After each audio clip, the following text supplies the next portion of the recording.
உயிரே, உறவே, தமிழே, வணக்கம். எந்த மேடையிலும் நான் சொல்லுவது இதுதான். ஆனால் இந்த மேடையில் சொல்வது மிக பொருத்தமானது. கல்வியும் அன்பும் ஒருங்கே கிடைப்பதில்லை. அம்மாட்ட கிடைக்கும், அகரத்தில் கிடைக்கும். அது எவ்வளவு பெரிய விஷயம். அதாவது சினிமா வானில் நட்சத்திரமாக இருப்பதற்காக கொடுக்கப்படும் கிரீடம் அதெல்லாம் வேற. ஆனா இந்த சமூக வானில் இந்த மாதிரி நற்பணிகள் செய்பவர்களுக்கு முட்கிரீடம் தான் கிடைக்கும். பரவாயில்ல, அந்த கிரீடம் போதும் எனக்கு என்று சொல்வதற்கு மனம் இல்லை, மனோபலம் வேணும், அந்த தைரியம் வேணும். எனக்கு கூட யாரும் நிற்க மாட்டாங்க. நீங்க ஒரு தண்டி யாத்திரைன்னு ஆரம்பிச்சாலும், அண்ணா அவர்கள் ஆரம்பிச்சாலும் ஃபர்ஸ்ட் கொஞ்சம் பேர் தான் இருப்பாங்க, அப்புறம் கூட்டம் கூடிக்கிட்டே வரும். இப்ப இவர் சொல்லி இருக்கிற இந்த விஷயம் எங்க சினிமாலாம் கண்டிப்பா மறந்து போயிடும். சரித்திர ஆசிரியர்களுக்கு சினிமாக்காரர்கள் என்ற ஒரு வரியில், அதுவும் பிராக்கெட்ல போடுவாங்க, இவர்களெல்லாம் சினிமாக்காரர்கள் போடுவாங்க. அதையெல்லாம் தாண்டி சமூகத்தில் பெரியவர்கள் பட்டியலில் சேருவதற்காகத்தான் நானும் 21 வயசில் ஆசைப்பட்டேன். இவரும் இளமையிலேயே ஆசைப்பட்டு விட்டார். இவர் ஆச்சரியப்பட்டு இருந்தாரு, 20 வயசுலயே இவங்களுக்கு எல்லாம் தெரியுதுன்னு. அப்ப வந்தாதான் வரும், இல்லைன்னா வராது. அந்த தைரியமும் துணிச்சலும், கல்வியை நான் கற்றே தீருவேன், கற்றதை மற்றவர்கள் பெற்றுக்கொள்ள ஆவண செய்வேன் என்பதையெல்லாம் சொல்வதற்கு அது ஒரு நீட்சி, அது ஒரு நதி. இந்த மேடையில் பார்த்த டாக்டரை அடுத்த வருஷம் பார்க்க முடியாது. அதுக்கு நான் சொல்றது இந்த நீண்ட நதிங்கிறதுக்காக. ஆனா இன்னொரு காரணம் இருக்கு. இந்த டாக்டர்கள் மாதிரி அடுத்த வருஷம் விழாவில் இவங்களால காட்ட முடியுமாங்கிறதுல ஒரு சின்ன சந்தேகம் இருக்கு. ஏன்னா 2017க்கு பிறகு இவர்களால் இந்த முயற்சியை தொடர முடியவில்லை. இப்ப புரியுதா ஏன் நீட்டு வேண்டாம்னு? 17லேருந்து இந்த வாய்ப்பை 13 தான் மொத்தம் நம்பர்னே வச்சுப்போம், 20 தான் வச்சுப்போம். 2017ஆம் ஆண்டு முதல் இன்றைய தேதி வரை இந்த மாதிரி அத்தனை பிள்ளைகளுக்கு கல்வி கிடைக்காமல் செய்து விட்டது இந்த சட்டம். அகரம் நினைச்சா ஒண்ணும் விட முடியாது. அந்த சட்டத்தை மாற்றி எழுதக்கூடிய பலத்தை தருவது கல்விதான். அந்த கல்வி இந்த போரில் ஆயுதமின்றி நாட்டையே செதுக்க வல்லது.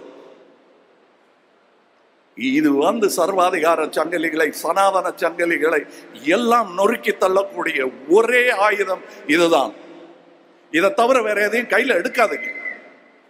அதுல வெல்ல முடியாது. ஏன்னா பெரும்பான்மை தோற்கடிச்சிருவாங்கள, பெரும்பான்மை மூடர்கள் தோற்கடிச்சிருவாங்க. அறிவு தோத்து போயிடும். இதை தாங்கி பிடிக்கணும். அதுல என்ன எனக்கு பெருமையா இருந்ததுன்னா, இவர் பேரையே சொல்லிட்டு இருக்க மாட்டாங்க. அடுத்த தலைமுறையில இதை நடத்தி கொண்டிருக்கிறவரின் பெயர் தான் ஞாபகம் இருக்கும், இல்லையா? எப்பவாவது அவங்க நினைவுபடுத்தும் போதுதான் இவர் பேர் ஞாபகம் வரும். அப்படி சமுதாயத்துடன் கரைந்து போவதுதான் தலைமை. நின்று ஆண்டு கொண்டிருப்பது தலைமை அல்ல. எனக்கு அது புரிய 70 வயசாச்சு. இப்ப நான் சொல்றேன், தம்பி, இவர் செய்திருக்கும் இந்த பணியை நான் நேத்தி முதலமைச்சரோட பேசிக்கிட்டு இருந்தேன். அப்ப நான் சொன்னேன், இந்த என்ஜிஓக்கள் நீங்க பெருசா ஆதரிக்கணுங்க. அவங்க வேற எதுவும் கேட்கல, பண உதவி கேட்கல, அனுமதி கேட்கறாங்க. அதுல நமக்கு என்ன வலிக்க போகுது? ஐயா கொடுத்துருக்கையா? இல்ல பண்ணிக்கிட்டு இருக்கோம்னாரு. அது அந்த பெருமையோட நீங்க வருகிறேன். நாங்க பண்ணத்தான் போறோம், பண்ணிக்கிட்டு இருக்கோம். அப்படின்னாரு. அதில் நானும் பங்கு கொண்டு இருக்கிறேன். ஏனென்றால் இதே திட்டம் இவரை பார்த்து தான் ஐடியா வந்ததுன்னா அது தப்பு இல்லை, அரசுக்கு ஒன்றும் அவமானம் கிடையாது. ஏனென்றால் நல்லது எதிரிகிட்ட இருந்தாலும் கேட்கலாம், இது நம்ம பிள்ளை, இங்க இருந்து எடுக்காம வேற எங்க இருந்து எடுப்பாங்க. ஆக அரசு ஒரு பெரிய திட்டத்தை அறிவித்திருக்கிறது. இதே மாதிரி அதுல எனக்கும் பங்கு உண்டு, உங்களுக்கும் பங்கு உண்டு, எல்லாருக்கும் பங்கு உண்டு. இதுதான் சொன்னேன். இது கல்வி சம்பந்தப்பட்டது மட்டும். இங்க நான் பேசுன நீட்டு கூட அரசியல் அல்ல, கல்வி சம்பந்தப்பட்டதுதான். ஏன்னா இந்த விழாவில் வந்து அரசியல் பேசக்கூடாது, அது நாளைக்கு போற இடத்துல பேச வேண்டியது. இங்கே ரொம்ப நேரம் இருக்க முடியலையேன்னு சார் பேசிட்டு இருக்கும்போது சொன்னாரு. நான் வழக்கமாக விழாக்கள்ல எல்லாரும் பேரையும் சொல்லுவாங்க, இதுல யாரை தனியா பிரிக்கிறது? அகரம்னா நீங்க தான், எல்லாருமே, நான் உள்பட. இத சொல்லிட்டேன் இல்லையா? இனி இந்த கமலஹாசன் நற்பணி இயக்கம் மன்றம் நற்பணி இயக்கமாக மாறியதெல்லாம் சொல்லிட்டு இருந்தாரு.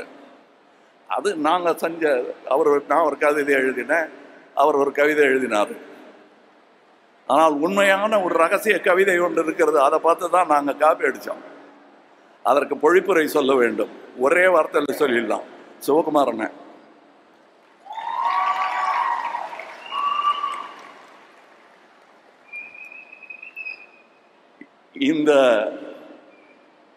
இந்த குற்றத்தை செய்தவர் அவர் தான். ஏன்னா எதிர்த்தரப்புல இருந்து பார்க்கணும்ல, அதை இந்த குற்றத்தை செய்தவர் அவர் தான். நான் ஃபஸ்ட்டு பெரிய நடிகனாக வளர்ந்து இருக்கும்போது இப்படி நகர்ந்து இடம் கொடுத்தவர், வா அப்படின்னு. நிஜமா நான் சொல்றது மேடை அலங்காரம் இல்லைங்கிறது அவருக்கு தெரியும். இது நாங்கள் 2 பேரும் பேசிக்கிறோம், நீங்க ஒட்டு கேட்குறீங்க, அப்படியே வச்சுக்கோங்க. இந்த மைக்கும் அதான் செஞ்சிட்டு இருக்கு. நிஜமாவே அவருக்கு அண்ணன் தம்பி உறவுங்கிறது வலுக்க ஆரம்பிச்சிருச்சு போக போக. இவரெல்லாம் பிறந்தது இன்னும் ஜாஸ்தியாக தான் ஆச்சு. அண்ணன் கல்யாணத்துக்கு நான் போயிருக்கேன், அங்க உட்காந்து சாப்பிட்டுட்டு இருக்கிற போட்டோலாம் எங்கிட்ட இருக்கு. அவர் தான் சொன்னாரு, இந்த ரசிகர் மன்றம்லாம் வேணாம்ப்பா, பெரியவங்கெல்லாம் அரசியல் போறதுக்காக ஆரம்பிச்சாங்க, நீ ஏன் அதெல்லாம் பண்ணிட்டு இருக்க, நம்ம வேலையை பார்த்துட்டு போறோம், நான் இருக்கேன் பாரு அப்படின்னாரு. நானும் சரின்ட்டேன். ஆனா பாலச்சந்தர் சார் பண்ண தப்பு, எனக்கு கொஞ்சம் நட்சத்திர அந்தஸ்து வந்துருச்சு. நிறைய பேர் வந்துட்டாங்க, அவங்கள வேண்டாம்பான்னா நிறுத்த மாட்டேங்கிறாங்க. அப்புறம் அண்ணன்ட்ட சாரி சொல்லிட்டு அது நற்பணி இயக்கமா மாற்ற போறேன், அது ரசிகர் மன்றம் இல்லைன்னு சொல்லிட்டு ஆரம்பிச்சது. அது அதுக்கு என்ன பாராட்டி இருக்காரு அவரு. ஆக எந்த கவிதையுமே அதற்கு முன்னோடி ஒன்று இருக்கும். இது அற்புதமான கவிதை, அதில் விதை அந்த ஆளு. அவர்கிட்ட கேட்டோம்னா அவர் பல பேர் சொல்லுவார். அது வந்து ஒரு அந்த குடும்பம் கனெக்ட் ஆகிடும். எப்படி இருந்தாலும் உலகத்துல எங்க இருந்தாலும். எனக்கு இன்னைக்கு நான் ஃப்ளைட்டுக்கு போனேன் டெல்லிக்கு, அதனால தான் இங்கே இல்லைன்னா நான் பேசியிருப்பேன் இன்னும் நிறையா. இங்கே காலையிலேயே வந்திருக்கணும் நான் உங்களை மாதிரி. பட் வேலை நிமித்தமாக நான் நிறைய டீசர், ட்ரெய்லர், சினிமா, நாங்களே ஆடியோ ரிலீஸ் அதெல்லாம் பண்ணுறோம். அதிலெல்லாம் கிடைக்காத சந்தோஷம் இதில் எனக்கு கிடைக்கிறது. அது நாங்கள் பண்ணுறது பல மக்களை சந்தோஷப்படுத்தும் ஒரு அற்புதமான கலைத்துறை. ஆனால் அது வியாபாரத்துறையும் கூட, லாபத்தை எதிர்பார்த்து கொண்டே இருக்கும். அதில் வந்து எனக்கு அதுதான் சோறுபடுது, எனக்கு அது வேற விஷயம். அதுதான் நற்பணி இயக்கத்தையும் நடத்துகிறது.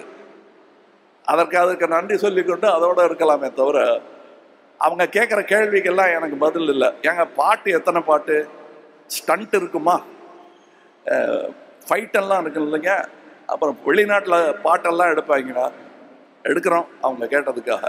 ஆனால் இங்கே பார்த்தேன்ல வெளிநாட்டு காட்சி, அதுதான் that is a love story. காதல் பாட்டு நீங்கள்லாம் பாரிஸில் ஈஃபில் டவருக்கு அடியில் நின்று பாடுறீங்களே, அது இல்லை. ஆஸ்பத்திரியில் நின்று அவங்க பேசிக்கிட்டு இருக்காங்கல்ல, அது எனக்கு பாட்டா கேட்குது. அன்பு, கல்வி, போதுமானது. இந்த ஆயுதத்தை வைத்து உலகத்தை வெல்லலாம். அதற்கான படை இது. எங்க நிக்க சொன்னாலும் இந்த கூட்டத்தில் நான் நிற்பேன். ரொம்ப நேரம் பேசிட்டு இருப்பேன். எனக்கு பிடிக்கும். அதுவும் அவர்கிட்ட இருந்து கற்றுக்கிட்டது தான். நாங்கள் 2 பேரும் பேச ஆரம்பிச்சோம்னா யாராவது நிறுத்தி இந்த பக்கம் இடுப்புல சண்டையை பிரிக்கிற மாதிரி தான் பிரிக்கணும். எங்க 2 பேரையும் போதுங்க, அவர் வீட்டுக்கு போகணும், நீங்களும் வீட்டுக்கு போகணும்.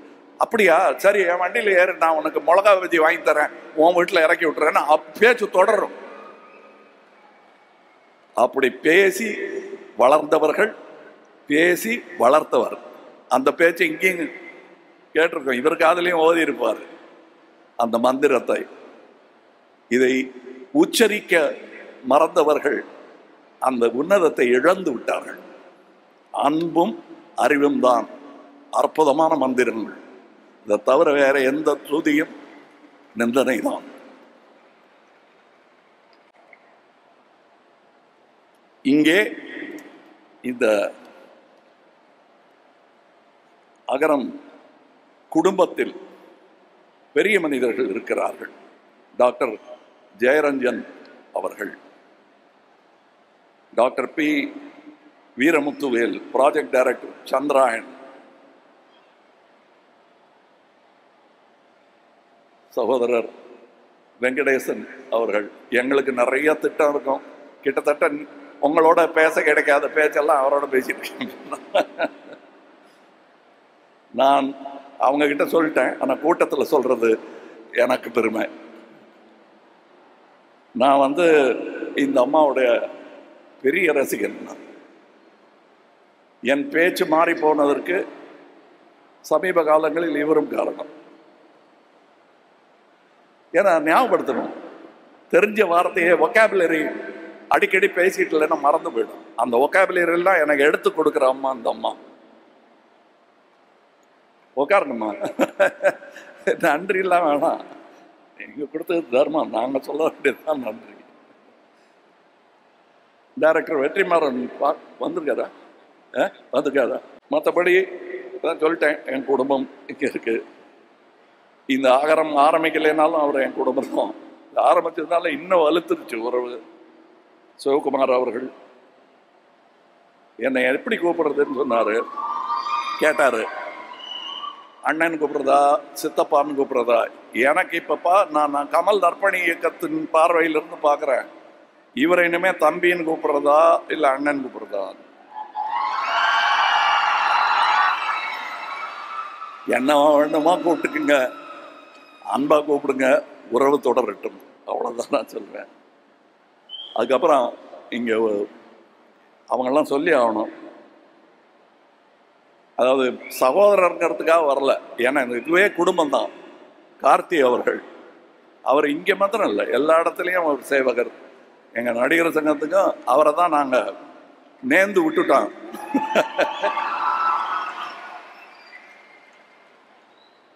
அப்புறம் என்னுடைய நண்பர் ஞானவேல் அவர்கள், ஜெயஸ்ரீ அவங்க தான் இதை நிர்வகிச்சிட்டு இருக்காங்க. SR பிரகாஷ் பாபு அவர்கள். அனைவருக்கு முதல்ல தான் இந்த பேரை ஆரம்பிப்பாங்க.